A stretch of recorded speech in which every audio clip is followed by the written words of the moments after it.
What's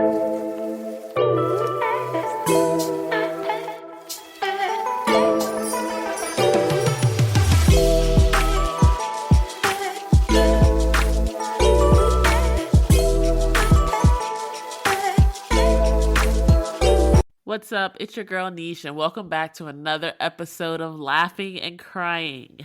This podcast explores both the beautiful and the painful experiences that relationships can bring. And yep, that even means the relationships we have with ourselves. So prepare to laugh at all the stupid mistakes that I myself have made in my relationships, because it's a lot. And maybe even laugh at yourself a little bit so that we can ultimately learn from them and heal from them. Of course, if you're new, welcome. I'm excited you're here. And for everyone else, thanks for being my people, podcast land. What up? If you think more people should listen to the show, you can help me get the podcast noticed by sending an episode to a friend, writing a review on Apple Podcasts, and by continuing to share on social media. And if you yourself want to go deeper into the topics, laugh a little harder, join me on Patreon. If you have any podcast episode ideas, Patreon will be the place to let me know. That's where I go for inspiration. Also on Patreon, you get the podcast early, personal vlogs, and much more. So you don't want to miss out on that opportunity. On today's show, we're going to start out with One Gotta Go, and then have a conversation on letting our guards down. Got somebody in the building. Jessica, say what's up to the people. Hello, everyone. I am Jessica. She is Jessica. Yes, Jessica's in the building, and we're gonna start out with One Gotta Go. We're having a little bit of technical difficulties, so we're doing our bestesses. Let's see. Are you ready for One Gotta Go, Jessica? Oh yeah. Okay, before we do One Gotta Go, Jessica, tell us a little bit more about Jessica. Okay, well, for one, I love food. And what does that mean? Because well, I love Italian food, aka pasta. Okay, what's your favorite pasta dish? Alfredo. Alfredo pasta. Okay. Chicken Alfredo, shrimp Alfredo, anything pasta based, lasagna. Yeah, and I like to laugh. Yeah.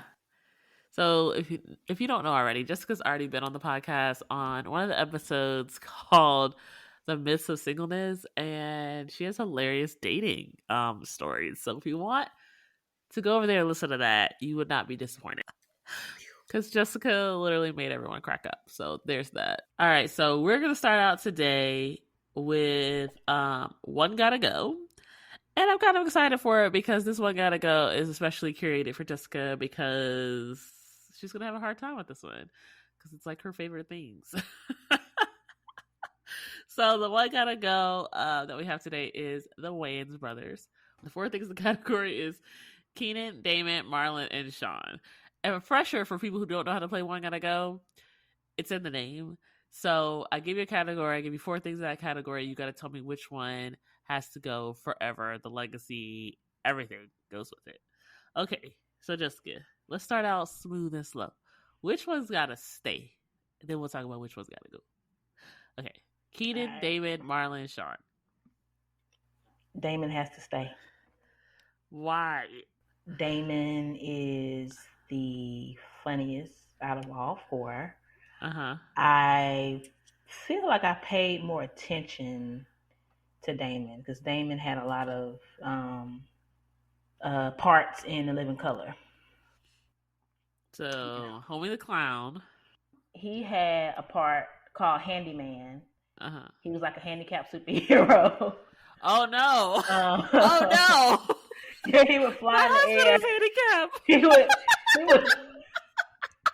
I'm just telling you what was on the show. The things that we allowed or earlier on in life. Why do we allow David Wayans to do this? I'm sorry. But in Living Color, they came for everybody. They didn't discriminate. They didn't discriminate. They came for everybody. But yeah, Damon was just, to me, the funnier one. Then he had My Wife and Kids. Oh yeah, Wife and Kids. So Damon has to stay. Sure. Okay, so Damon has to stay. Who has to stay for me? Huh. I'm gonna go a little deep, and I'm gonna say Keenan, because I feel like Keenan is the one who started it all. He was like behind the camera, and he kind of created the empire. So if it weren't for Keenan, none of them could really be. Not that they wouldn't have figured it out, but that's what I'm gonna say. Keenan. I'm like, Keenan has to stay, but I would definitely say Damon's next for sure. Who's next for you? Marlon. So you say David, Marlon. No, hold on. No.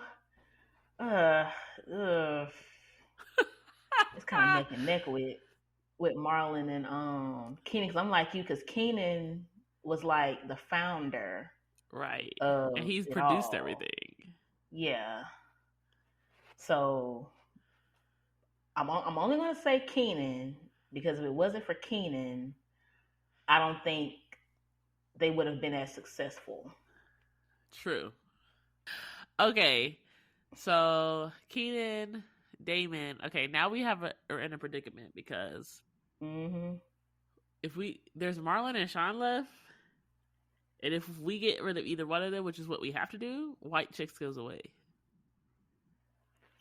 and so does the Wayans brothers. So they're like a package deal. I know. You can't get rid of one without the other. Right, but we have to. I call it the washer and dryer effect. Like you can't get rid of one without the other. You better hang them up to dry. Both equally. Or hand wash, I guess, when you put it that way. That's what we're gonna have to do. Woo. I'm gonna get rid of Sean, I ain't gonna lie. I'm gonna get rid of Sean, even though I understand that I'm losing White Chicks. I'm losing Wayans brothers. I don't want to lose the Wayans brothers. Too. But if we get rid of Keenan, everything is gone. No, not necessarily, because Keenan just did In Living Color. I don't think Keenan had anything to do with Wayans brothers. I think In Living Color was just a platform. I don't think Keenan did. I could be wrong. I don't know, but yeah, Sean got to go. Yeah, Sean got to go. Sean was more intellectually funny, which didn't translate in their whole brand. But wasn't Sean in Scary Movie? I think he was. I think we did this wrong. Because we just got rid of the Scary Movie, Wayans brothers, and White Chicks. And I feel like that's their whole, like, what made them funny. I think we need to if you get rid of Keenan, you get rid of everything. That's true. I'm still saying Sean. So, yeah, me too. Sean just wasn't. And then when you think about it, on The Living Color, I think Sean just DJ'd. I don't remember Sean doing any actual skits on the show. I'm still saying Sean. Okay, you guys all know I have a new segment called Did You Hear About? And Jessica was telling me about something earlier, and I just kind of want to discuss it a little bit. So, Jessica, what did you hear about? Okay, so from my understanding, from what I read, boyfriend and girlfriend, back and forth, Beyonce's going on tour. And the girlfriend asked the guy about going on, once she wanted tickets or whatnot. Mind you, Beyonce is not cheap. This is like the female Michael Jackson. Basically. So, from what I read from the screenshot, the guy was just like, remember our agreement? We're trying to buy a house. And she just kept insisting on going to the concert. You know what? I actually have the conversation pulled up, and I will read it verbatim. Okay, do it. Okay, so she goes, babe. He goes, yeah, babe. She says, I love you. Guy says, I love you too. What's going on? She says, babe, I really want to go to the Beyonce concert. It's in July, and pre-sale for tickets is $216. You don't have to get me a V-Day gift or a B-Day gift. I just want to see Beyonce, please. Then he goes, no, wait, I'm sorry. So she sends him a screenshot of the states that she's touring, the city and states as to where she's touring. And then he says, come on now, we agreed to not spend money on entertainment until we save enough for our house. We've been saving 10 months. Can't do it, babe. Sorry. She says, I'm begging you. She doesn't do concerts often. This is a once in a lifetime thing. This would really make me happy, babe. Please. Question mark, question mark. He goes, you told me last year an engagement would really make you happy. I did that. Then you said a house would really make you happy. We made a deal to not waste money on stuff like that. Her tickets start at $600 for nosebleed without taxes and fees. We can't do it. Once we get this house, we can have fun. Stay focused, babe. She goes, so it's a no. When the tickets go on sale, they won't last long. She will be sold out in hours. I'm begging and you're still saying no? He says no again. Stay on course, babe. We will talk about this later. I love you. Then she goes, wait, some of that money is mine, though. I know I gave you at least $1,000 towards the house fund. Please give me my money back and I'll pay it back later. He goes, are you serious? Tell me you're joking. She says, I'm very serious. When can I pick it up? Then he says, you're telling me Beyonce is more important than our dream house we've been saving 10 months for. You contributed $710 to the fund. The rest is me. You promised to be responsible. Okay. She says, I want my money. He says, okay, I'll withdraw it today and you can pick it up. The engagement is off. I need a break. Then she says, what? So you're breaking up with me for asking for my money? Fine. Text me when I can pick up. Bye. Now I was reading some of the comments, and one girl said she noticed that it seems as if he was doing these things to make her happy. Like he got engaged to make her happy. I don't want somebody to get engaged with me just to make me happy. I want it to be something that we both want to do. Like, don't just do things. Don't marry me just to make me happy.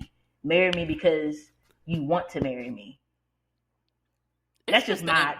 Right. He does definitely seem like he's trying to make her happy, which I don't think there's anything wrong with, right? But it's the immaturity for me.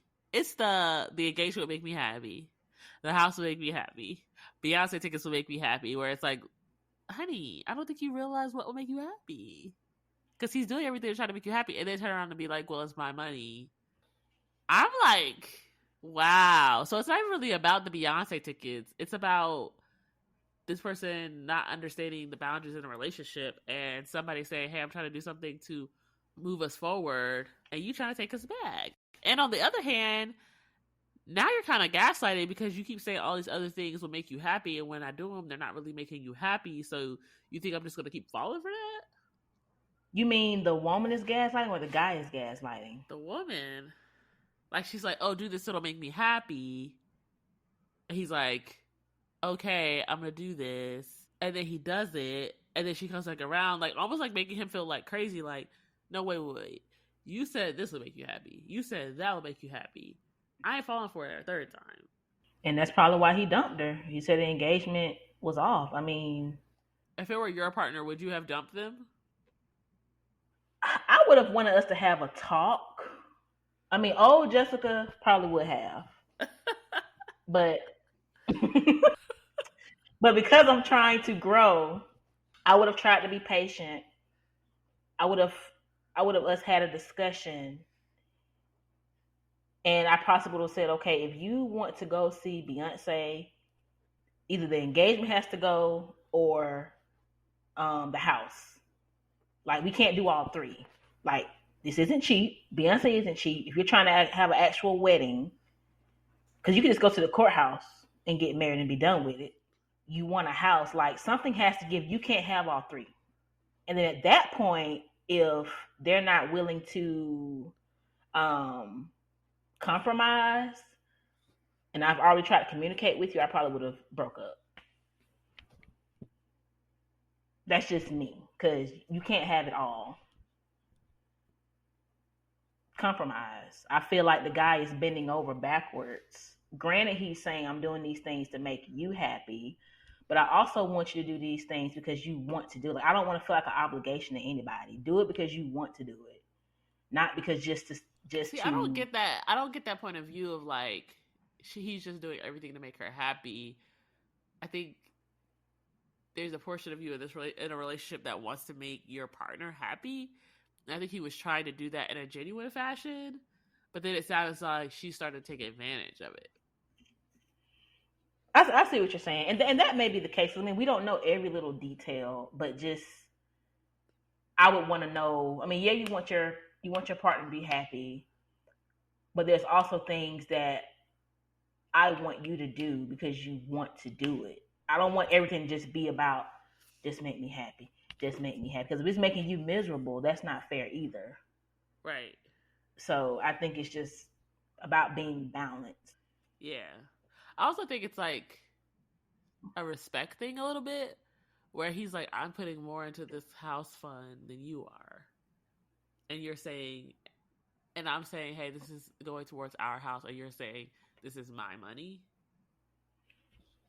That too, I think she's being selfish, like, because she's not sticking to the agreement that they had. Right. If you can't, you want to see Beyonce. Yeah, I think it probably showed him in a moment. I agree with you that there should have been a long conversation, but it probably showed him in a moment more about her character than probably some other parts of the relationship did. Yes. And that's probably why he was like, okay, well, the engagement is off.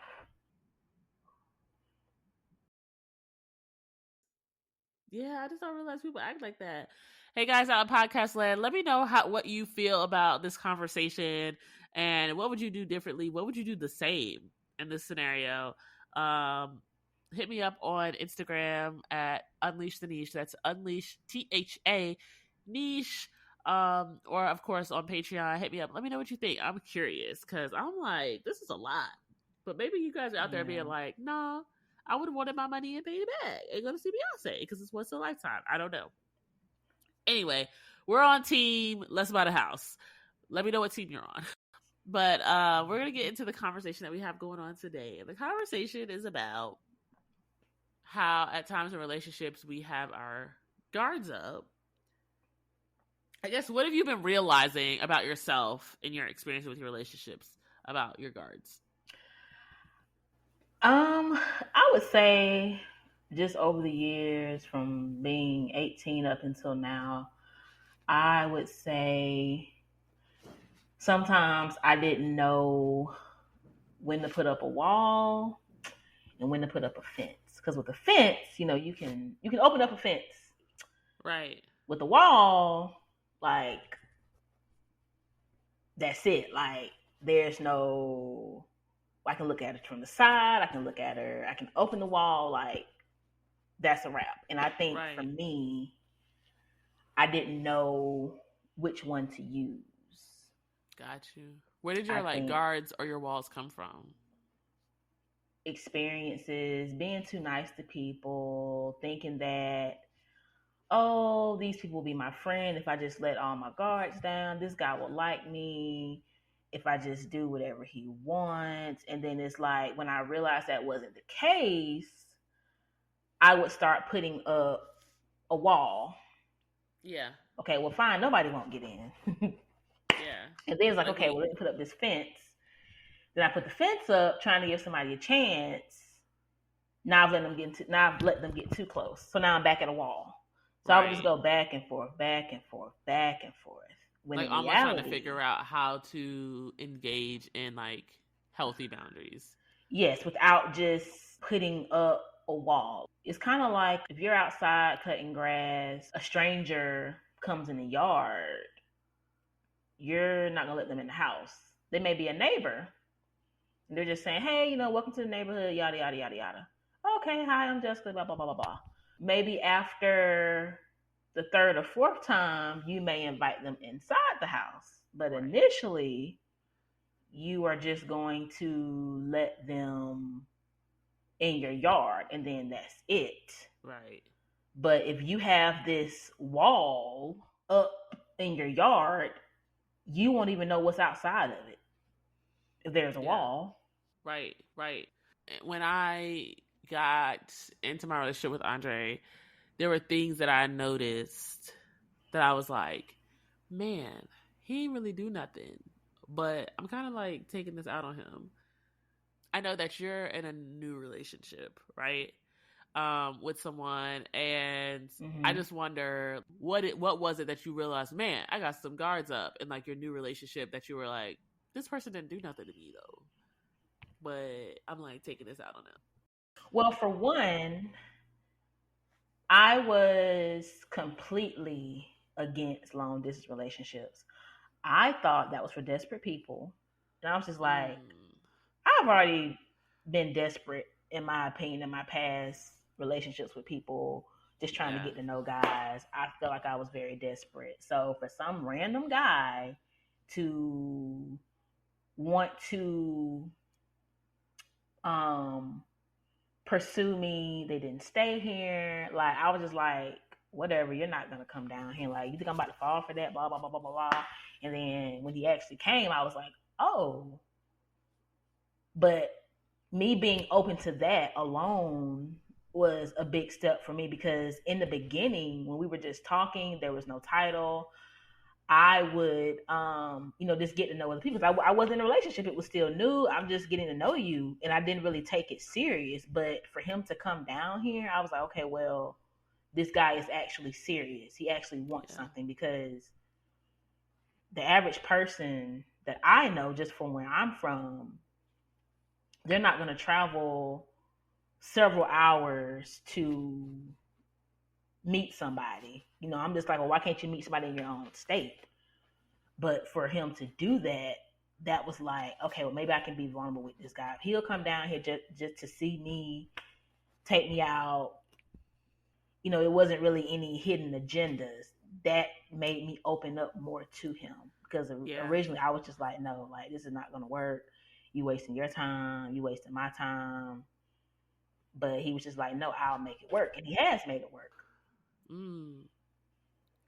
So in your life in general, like what happened to you that made you even feel like you needed to close off to long distance? I think because I had just given up on guys because I felt like, okay, well, there was nothing in my city. So what makes me think it's going to be something farther away? And then how's it going to work? How am I going to trust you? I can't see you every day. Because I'm like, I can barely trust anybody that stays in the same city. How am I supposed to trust somebody that's several hours away from me? Yeah.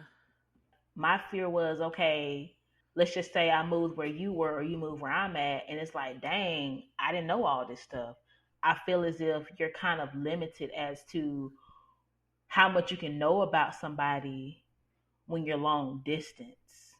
Mm. Because you got some people, they get married and they're local and they're like, I didn't know this until we Right. got married. They hide stuff. So I can only imagine the possibilities of what you can be hiding if we're long distance. Yeah. Was being closed off to some of the stuff from your past, like especially like your apprehension of long distance or even trust? Because sometimes I've heard, and even with me, like I think I had just had a hard time trusting people in general, not even with relationships, but I had a hard time trusting people in general before I got in my relationship with Andre. And so early on, I was Mm-hmm. already skeptical. I had trust issues for being long distance, and just I've gotten stood up before. Um, I would meet people and then they would cancel on me at the last minute. Um, I've had encounters with married men. I didn't even know they were married until later. So I had one guy, he was in a relationship with a woman, and I kind of I had gotten so busy with my son. We had different schedules. My son was in soccer, so it was kind of really hard for us to even do anything. So it's like when we did hang out, by default, it would have to be late at night. I didn't even put two and two together. And then he just told me, he was just like, yeah, Uh-huh. I'm staying with somebody. I'm staying with my child's mother. And I'm just like, you tell me this 3 months Oh in? wow. Like, because like I said, I was just so caught up with my son, just trying to make sure he was good. And there's so many different things that kind of just put a guard up. And then I would have the guys that were just so adamant about, oh, can I come over to your house? And I'm like, this is our first time. Like, I don't really want you at my house. Yeah. So just a lot of that, and this time being wasted, it kind of just put a it put a wall up. So I think that had a lot to do with it. Just previous experiences that weren't so good. Yeah. On top of, and I had to learn this, every time a guy says something sexual, that does not mean that they're just there for sex. What do you mean? Guys are visual creatures. That's just how they are wired. So I would like just, if the first thing you say to me is something sexual, sometimes I would just like, nah, I'm good, or just leave them on red, whatever the case may be. What do you mean And by I kind of sexual? had to, hey, sexy. Like sometimes that would get very annoying because it's like, okay, what can I get some conversation out of you? Right. Or it could go beyond that, and I had to, my significant other had to explain to me, like, just would you rather me not be attracted? Yeah, but that's a fine line, right? Because I remember even like when I used to date, and even in marriage, honestly, it's like there's this like tendency to not want to feel like overly sexualized because in the world women feel overly sexualized. Mm-hmm. And so even with, my spouse, and I'm hearing you say in your dating experience, it's like women get sick and tired of just hearing that. It's not that we don't want it, but we get tired of only hearing that without initially too, like, have a conversation with me, get to know me. Don't jump right into, hey sexy, hey dang, you're fine. Yeah. Like, I would love to do this, and this to you. Because if I were to start asking for money, now I'm a gold digger. You know what I mean? Like, men can't take the same energy that they give that they give you. And I just wonder too, because like you mentioned, and of course I know, but you mentioned on the podcast like having a son. And so I'm like, of course there's like a relationship experience that happened there. And now you're in this new relationship and you're trying to like trust, and you're trying to like not hold it against them, and you're trying to, you know what I'm saying? All of this, like, I just wonder, how did the relationship even with your son's father impact the relationship that you have now? Or did you ever even think that that could even be a possibility? Well, it impacts it because with my significant other, like, his child does not stay with him. So, automatically in my head, I'm like, okay, the kid doesn't stay with him. I'm hoping that he's in this child's life. And, you have to be very, very, very careful, tread very lightly, because when you don't know everything and you speak on something, it could bite you in the butt. And that's what I did with my significant other. I had said something.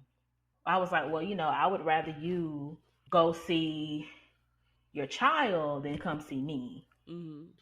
And, I think they were kind of offended by it. And it wasn't my intent. It's just that, I'm a single parent. I don't get anything from my child's father. And so when I hear situations like that, I'm like, okay, well, do you even have time for me? Like, what about your child?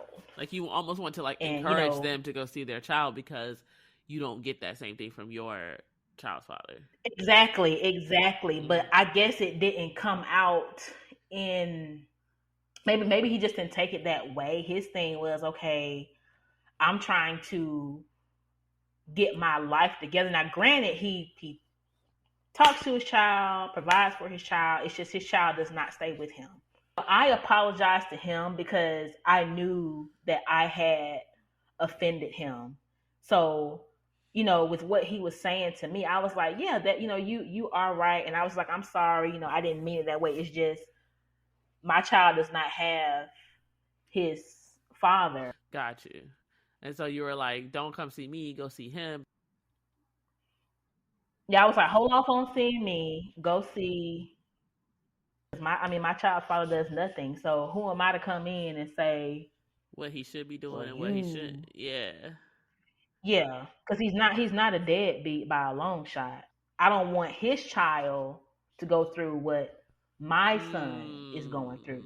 That was more of the reason as to why I said it, because I wouldn't let him know, like, hey, I'm not going to be one of these women where you don't really have a relationship with your child and I'm married, because what type of person would that make me? So he almost took it as like you attacking his character because you're like, for some reason, you're insinuating that you could get in between the relationship that he has with his child. And he's like, you could never get in between the relationship I have with my child. That's how I think he took it. Like, I was saying, you don't do enough. But it's like, everybody's situation is different. I mean, he works hard, and I know he wants to get himself in a situation where he can have everybody up under the same roof. Yeah. If that makes sense, versus just yeah not doing anything. And then not only that, with my child's father, I guess it was more of a trigger because he would tell me stuff as if the mothers weren't letting him get the child. But now that we fast forward, I think he just didn't want to get the kids. Who's this?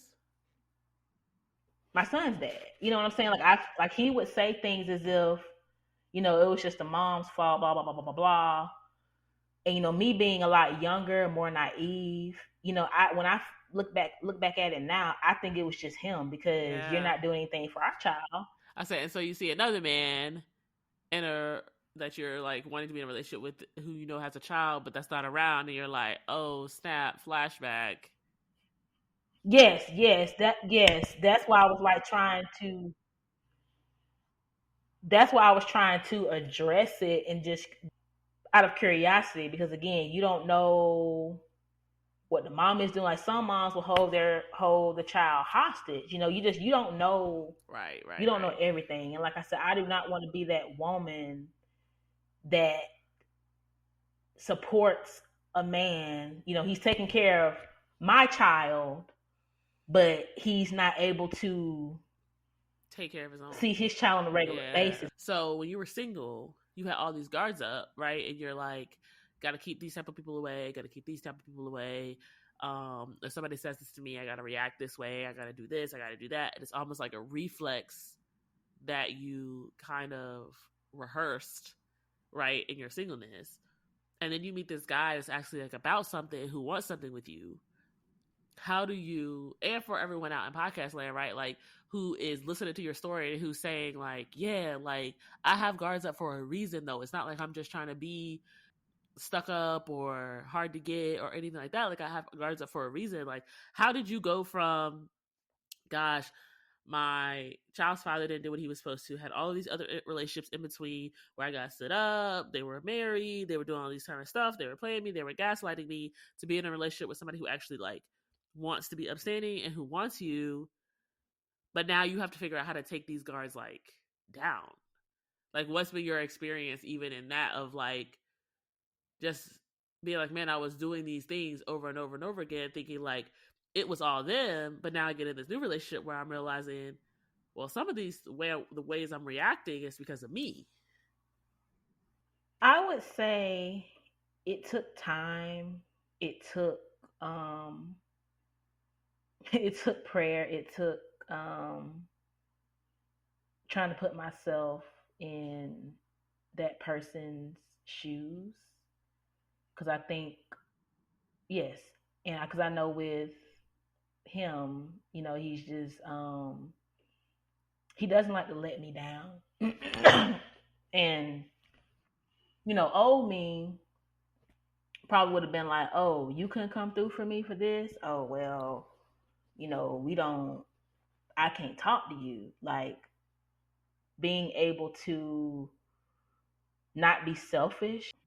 I tell myself sometimes, like, Jessica, he's not a bad guy. Like just I have to like look at what I went through with just previous guys, just being naive, not really having any type of standard. Is like, Jessica, he's not a bad guy. Like he has not done anything to where it's like, okay, I can't understand why you would do this. Me just being understanding, okay, well, Jessica, he couldn't do X, Y, and Z.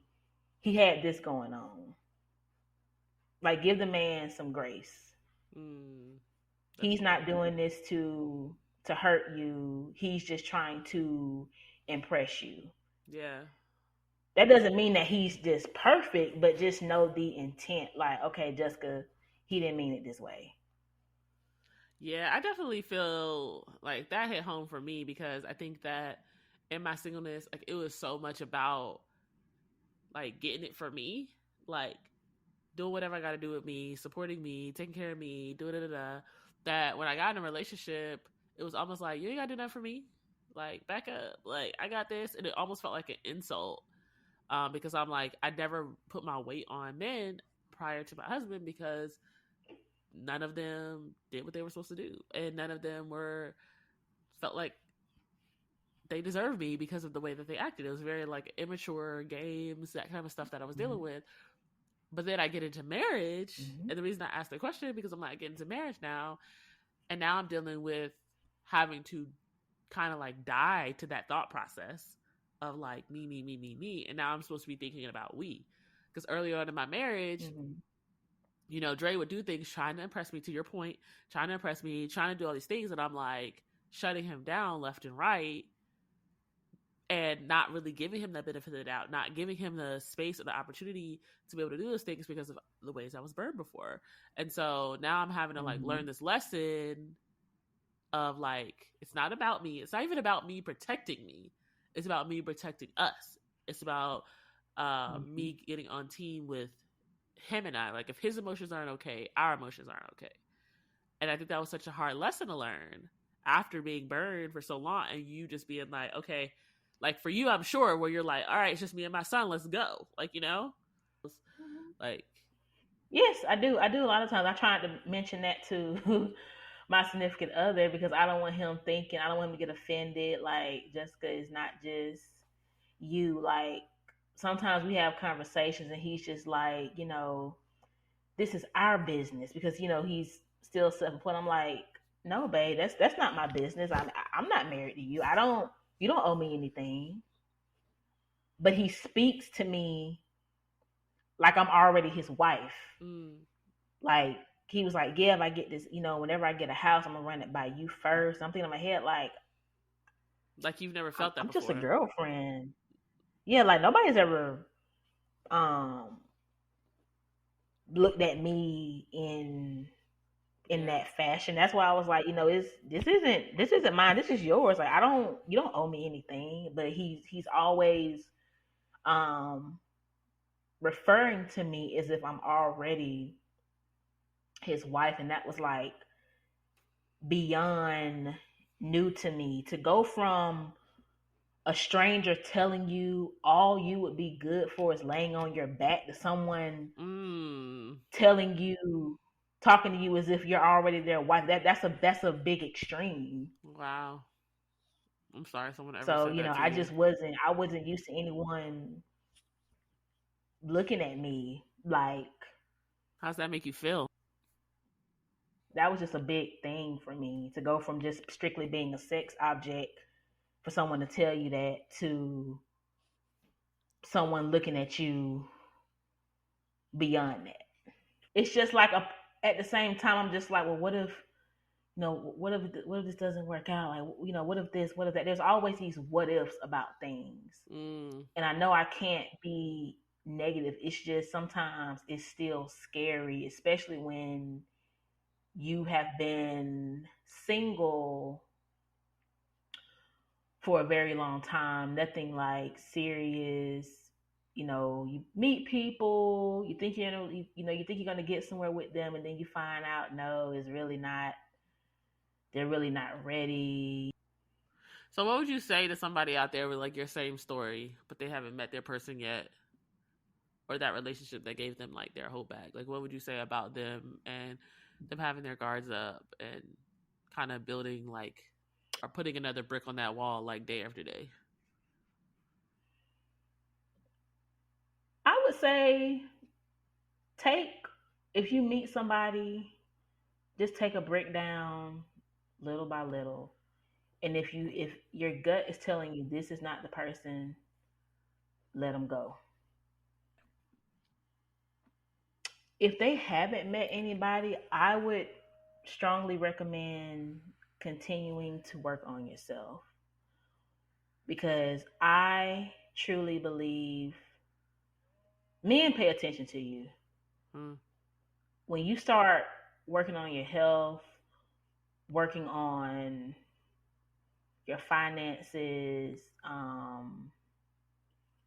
just, I don't know, just working on you as a whole, I feel as if you will meet that person when you're supposed to meet them.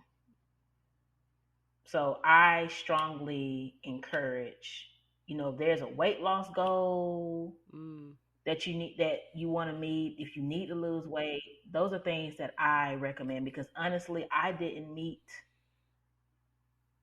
my person until, it's probably gonna sound contradicting when I say it, when I kind of gave up. Like I was just so busy. If I wasn't working, I was working out.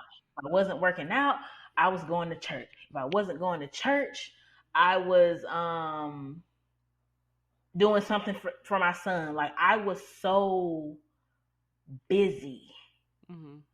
Even on like my social media, like I was hardly on social media. I may post a picture here and there. I may post something positive. I would post weight loss pictures before and after. I was going on interviews. I was just so busy. And that kind of just kept me from thinking about being single.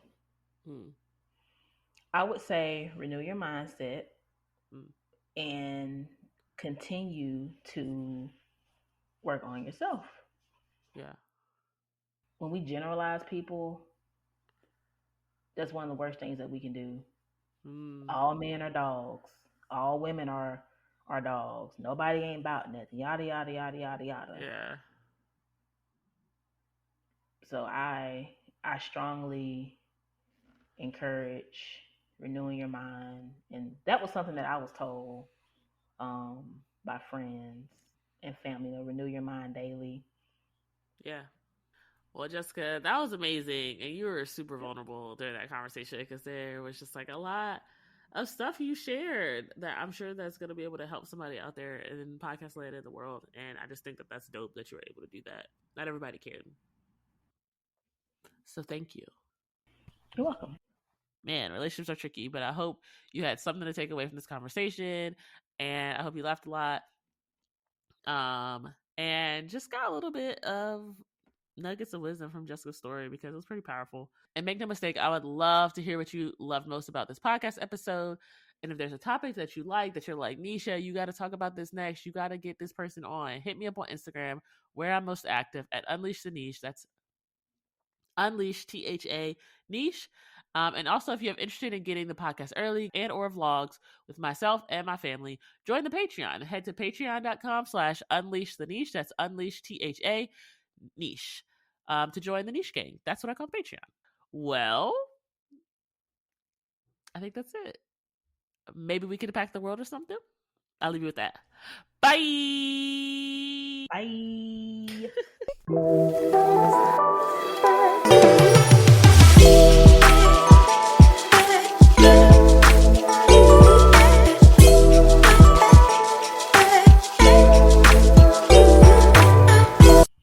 Okay. He had a part called Handyman. He was like a handicapped superhero. Yeah, he would fly in the air. He would. I'm just telling you what was on the show. He would fly in the air with his hand crooked. I'm just telling you what he did.